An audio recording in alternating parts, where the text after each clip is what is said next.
வணக்கம் நண்பர்களே. சேனல் புரட்சி தலைவனுக்காக இந்த பதிவு. இன்றைக்கி பார்த்தீங்கன்னாக்கா மாமல்லபுரத்தில்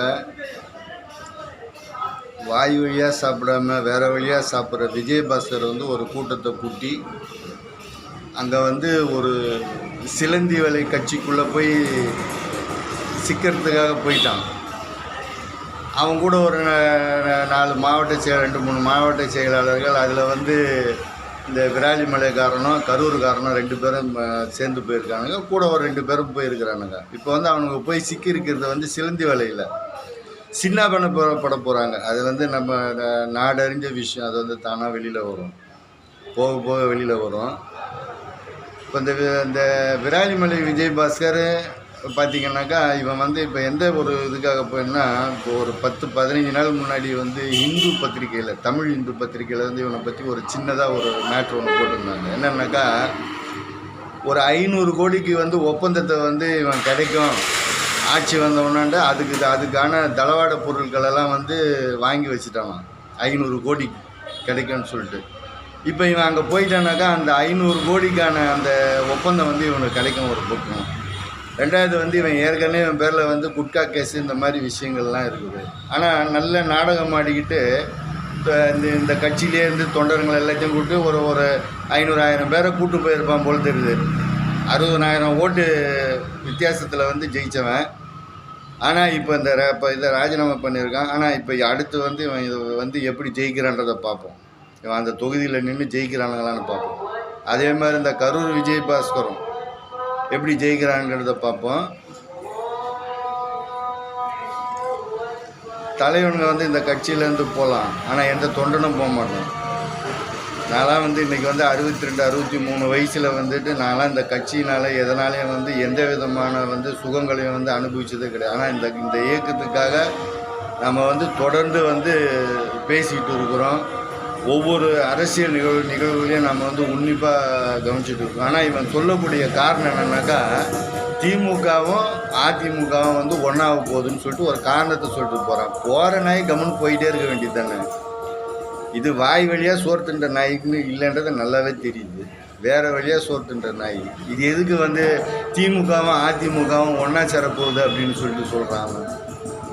ஆனால் இந்த தூமை எம்ஜிஆர் முதல்ல நின்று ஜெயிச்ச சேனலே இது பார்த்தீங்கன்னா, சின்னமே பார்த்தீங்கன்னாக்கா,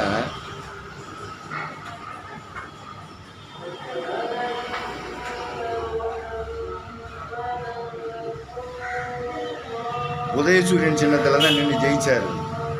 அவரால் வளர்க்கப்பட்ட இயக்கம் பேரறிஞர் அண்ணாவை அவரை தலைவரை தான் நம்பினார்.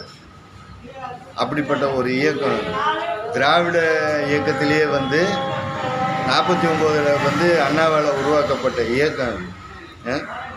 இதோட அது சேர்ந்துடும், அதோட இதை சேர்ந்துடும் அப்படின்னு சொல்லிட்டு இந்த மாதிரி கதைகளெல்லாம் சொல்லிக்கிட்டு வெளியே போகிற நாய். இங்கே போகிற நாய் எல்லாமே நீங்கள் பார்த்தீங்கன்னாக்கா, இன்றைக்கி கட்சிக்காரங்க நல்லா பாருங்கள் நான் சொல்கிறத, இவனுங்க எல்லாமே 90க்கு அப்புறம் வளர்ந்தவனுங்க. இவனுங்க எல்லாமே 90க்கு அப்புறம் போகிற நாய். எல்லா நாயுமே ஒருத்தன் கூட இங்கே அது இந்த அம்மா வந்ததுக்கப்புறம் சசிகலாவால் இவனுங்கெல்லாம் உருவாக்கப்பட்டவனுங்க. இவனுங்க எல்லாமே இந்த விஜயபாஸ்கர், இந்த கரூர் ஆள் எல்லாமே அப்படி வந்தவனுங்க தான். போகிற நாய்ங்க கம்முன்னு போயிட்டே இருக்கணும். இந்த இடம் உனக்கு பிடிக்கல, நாங்கள் போய் சம்பாதிக்கிறதுக்காக போகிறோம் அப்படின்னு சொல்லிவிட்டு நீங்கள் இது பண்ணுறவங்க என்ன செய்யணும்? எதுக்காக இது பண்ண போயிட்டே இருக்கணும்? ஏன் இதை எலெக்ஷனுக்கு முன்னாடியே செய்ய வேண்டியது தானே? அதிமுக ஜெயிக்கும். அதிமுக ஜெயிச்சிருந்தாக்கா இங்கே மந்திரி பதவி அனுபவிக்கலாம், எல்லாத்தையும் அனுபவிச்சுக்கலாம் அப்படின்றதுக்காக அது வரைக்கும் வெயிட் பண்ணிட்டு இருந்தானுங்க நாய்ங்க. போகிறவன் போக வேண்டியது தானே. திமுக கூட கூட்டணி சேருது. எந்த கட்சி கூட எந்த கட்சி கூட்டணின்றது தேர்தல் சமயத்தில், தேர்தல் நேரத்தில் அரசியல் சார்ந்து மக்களுக்கு நல்லது செய்கிறத சார்ந்து ஒரு பொது இதை உருவாக்கி அமைக்கிறது கூட்டணி. ஏன் இந்த அதிமுக யார் கூட கூட்டணி சேர்ந்தால் உங்களுக்கு என்னடா? போகிற நாய்ங்க போயிட்டு இருக்க வேண்டியது தானே. திமுக கூட போய் சேரப்போகுதுன்ற ஒரு காரணம் என்னடா உங்களுக்கெல்லாம்? நாய்ங்களை நீங்களாம் வாய் வழியோட சோர்த்துன்றீங்க. நீங்கள்